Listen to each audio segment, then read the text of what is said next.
Salut tout le monde, c'est Axel Morin, catégorie Superbike, Team CMS Motostore. Aujourd'hui, je vais vous présenter ma Yamaha R1 et les quelques pièces qu'on a mis dessus pour pouvoir disputer les avant-postes de la catégorie. La ligne d'échappement, une ligne complète à Krapovic qui amène quand même beaucoup de puissance à la moto, qui est indispensable. Sur la partie suspension, amortisseur Öhlins. Pareil au niveau de la fourche avec le kit cartouche pressurisé qui apporte beaucoup de confort, beaucoup de performance à la moto. C'est un des aspects qu'on travaille le plus dans le week-end, les suspensions. Donc c'est important d'être bien équipé et puis de savoir les régler. Ensuite, on va avoir tout le système de protection GB Racing pour les carters. Très important en cas de chute, hein, ça dépanne bien. Ensuite, le système de freinage avec le mètre cylindre Brembo taillé masse. Levier de frein repliable, hein, pour les petites chutes ça permet de repartir vite. Étrier d'origine, c'est une des particularités du championnat par rapport à d'autres championnats justement. Donc on est en étrier d'origine mais les disques sont libres, donc là on est équipé de disques Brembo T-Drive. Voilà.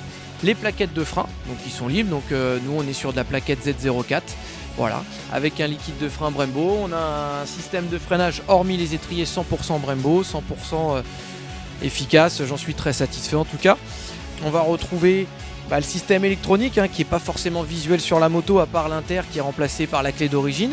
Et là on va avoir toute l'électronique GYTR, donc du service Racing Yamaha, avec le boîtier et le faisceau qui nous permet de faire énormément de réglages, les freins moteurs, les cartos, régler les lambda pendant les week-ends de course. Et pour rebondir là-dessus, la moto elle est équipée d'un système d'acquisition de données.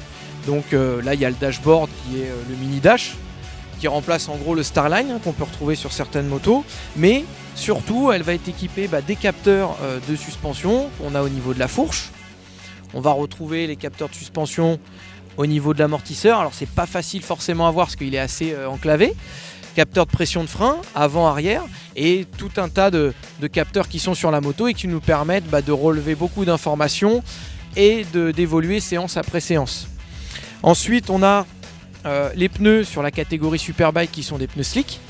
Voilà. Ensuite on retrouve le radiateur Racing, donc c'est un radiateur gros volume aussi bien pour l'huile que pour l'eau. Ça permet d'améliorer le rendement de la moto sur la longueur et sur la distance d'une course complète, d'avoir la pleine puissance tout au long de la course. Ensuite on va terminer avec le système de transmission, tout ce qui va correspondre à la transmission avec une chaîne Racing, avec une friction vraiment au minimum on va dire pour que la roue elle soit très libre. Un système de sélection aussi le plus précis possible avec le shifter blipper d'origine de la moto, voilà, avec une garde au sol un petit peu travaillée au niveau du sélecteur. Et la dernière chose assez importante qui est quand même l'élément principal du pilotage de la moto, ça va être la poignée de gaz à tirage rapide GYTR qui fonctionne très bien et qui permet quand même d'accélérer vite un peu plus rapidement.